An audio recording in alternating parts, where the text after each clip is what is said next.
Hi everyone, welcome back to the channel. I appreciate you being here. As usual, don't forget to hit the like button, subscribe, leave a comment. That's just so appreciated. It helps the YouTube algorithm. My name is Lavi. I am a sales and leadership trainer, and I've been doing sales and leadership training for a really long time, close to a decade. A big part of my job in sales and leadership was to conduct interviews. So I thought, especially now during this crazy time that we're in, to do a few videos back to back on the topic of getting an interview, because a lot of times people are extremely concerned and worried about how to even get someone to see your resume and how to get in front of the right people. I'm gonna give you a few tips, and you know how I like to do it. I don't like to use big words like be more personable or be more assertive. It doesn't really give you much of an action item. It kind of just makes you feel warm and fluffy for about 3 seconds, but then afterwards you're like, wait, what do I do? So I like to focus my videos on actionable steps that you can take. Grab a pen, grab a pad. I'm gonna give you some life-changing tips on how to get in front of the right people at the right time.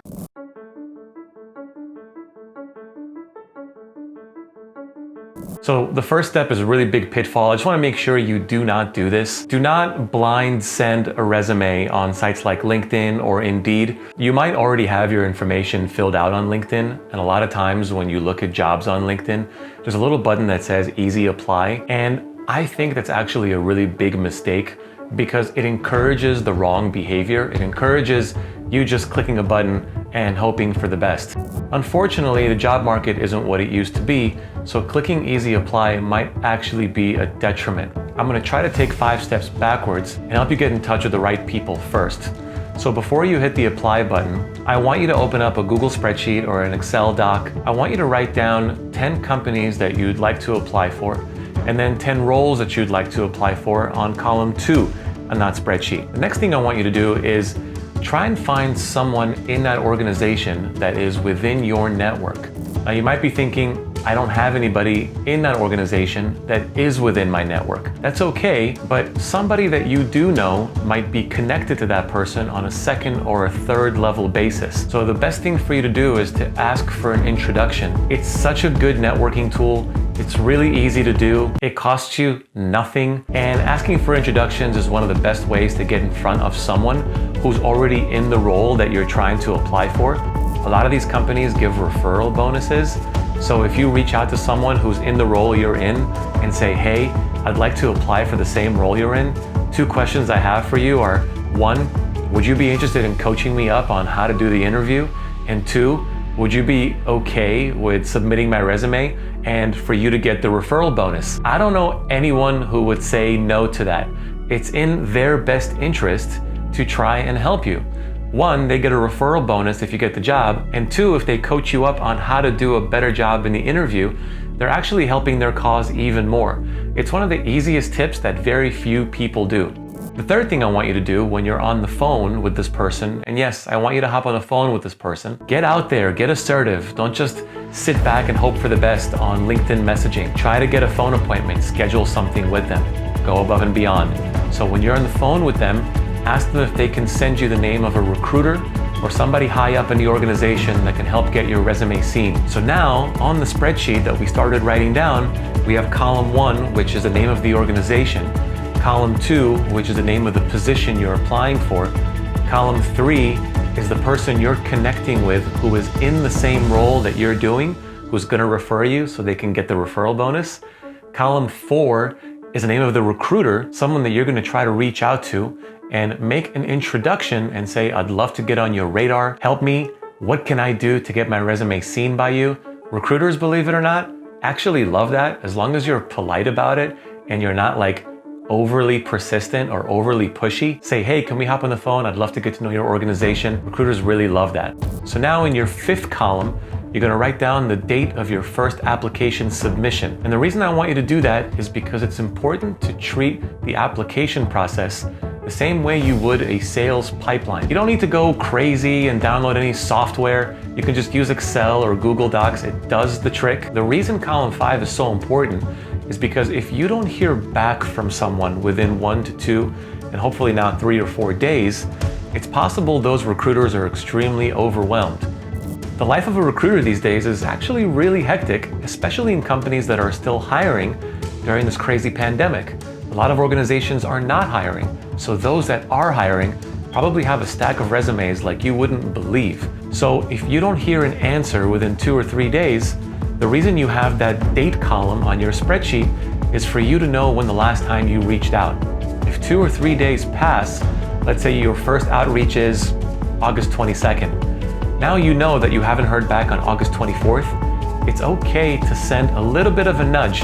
Nothing crazy, a message, a text, something like, hey, I'd really love to get on your radar. I haven't heard back yet. This is a job I'm really excited for. I would love any and all help that you might be able to offer me in order for me to get my resume seen. Now you have another column on your spreadsheet for the second outreach. So if your first outreach was August 22nd, now your second outreach is August 24th, 25th, right? Try to use your best judgment here. Now you know that on your third outreach, maybe 3 or 4 days after that, yes, I'm encouraging you to have a third outreach. The reason again is really simple. Recruiters are swamped. If they don't get back to you, it's not a personal attack on you. Don't wake up and be like, oh man, they don't want me for this job. Try to think of it in a way where they just have so much on their plate. They didn't get to my resume yet. Let me be a little bit more persistent in a very polite way. And recruiters love it when you're politely persistent. If you're aggressive and annoying, that's not a good thing. If you're politely persistent, it's a very good thing. So now you have 3 points of contact with a recruiter. You have a person who referred you personally because they're gonna get a referral bonus if your resume gets seen and you actually get the job. You have the name of the recruiter. You're making such great headway. I promise you, if you do 10 of these every single week while you're on your job search, you're gonna get 3 or 4 of these recruiters to hit you back up and say, wow, I really like your persistence. Let's schedule a phone interview or a Zoom interview, and let's make sure that we get you seen. It's a really good thing. The final tip I'll give you, as you're preparing your cover letters for these companies, it's really important not to recycle the same template. Finding templates is okay. I'm not anti-template use, but if you use the same template over and over and over again and just change the name of the company you're applying to, recruiters are kind of gonna know that.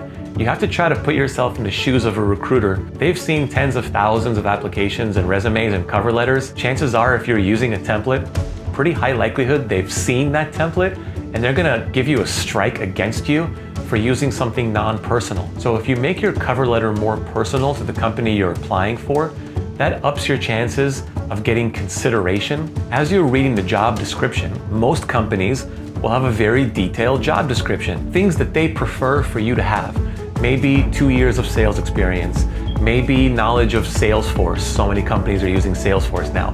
Maybe they want you to have experience using Excel or other sort of Microsoft Suite or Google Suite or any of those platforms. If you look at the job description and you identify something within that description that you think, yeah, this is actually something that you have this to offer, I want you to add that in your cover letter as something you're extremely proud of. And it sounds very simple. It sounds like this. Hey, dear recruiter, or hopefully you have the name of the recruiter. Dear Sam or Mary or Susan, I was looking at your job description. I noticed that one of the things you're looking for in your next candidate is 2 years of Salesforce experience or more. I am exceptional in Salesforce. In fact, this is one of the skills that I believe I bring to the table that will really help set me apart. It's not arrogant to say that. It's okay to say something like that. It's just very confident. It touches on 2 things, something you're very good at that you bring to the table, and something that they're looking for, that they want in a candidate. That's my final tip on getting your resume seen. You do 10 of these a week, I promise you, you're gonna get 3 recruiters to hit you back up and say, wow, I'm really impressed with your efforts. But it has to be done. And if you're seeing this video and you're thinking, man, this is a lot of work, well then let me give you a really big reality slap right now. The time that we're living in, it's not enough work. There are thousands of resumes out there. The competition is extremely stiff. You have to do things that set you apart. And doing something like this, while it might seem like a lot of work compared to where we were a year ago, where you literally just pressed a button and recruiters called you because everybody was hiring, now because not that many people are hiring, you need to create a sales-like pipeline for your interview requests. And that's how you set yourself apart.